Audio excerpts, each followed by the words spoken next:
Look at your desk right now. If it's a disaster zone of tangled wires and scattered pens, stop. Before you go spending $50 on overpriced plastic bins from a big box store, take a look in your junk drawer. The solutions you need are already there, and they cost exactly $0.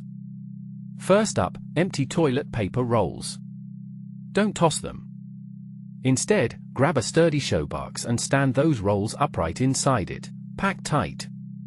This creates a custom honeycomb grid that keeps your pens, markers, and scissors separated and upright, so you aren't digging through a dark pit just to find one highlighter. Next, look for those clear plastic berry containers. They are the ultimate stealth organizers. Use the shallow lids as tiny trays to corral those microscopic paperclips and staples that usually migrate across your desk. Then, use the base as a weighted anchor for your sticky notes, keeping them from sliding off the edge or getting buried under paperwork. Now, number 3 is a total game changer for cable chaos. Grab a few large binder clips. Clip them firmly to the edge of your table, and thread your charging cables through the silver metal loops.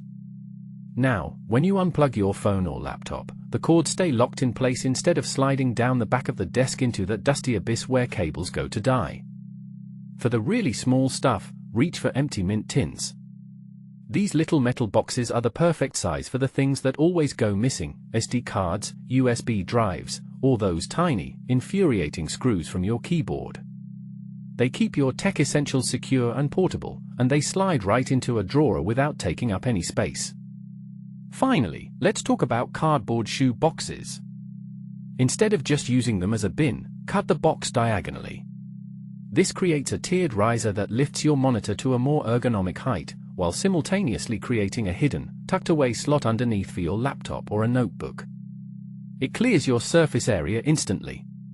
I used to spend a fortune on aesthetic organizers until I realized these DIY versions actually work better and cost absolutely nothing. Minimalists swear by this approach because it reduces visual clutter without adding more plastic waste to the landfill. You aren't just organizing your space, you're upcycling. Which one of these are you trying first? Let me know in the comments, and follow for more life hacks.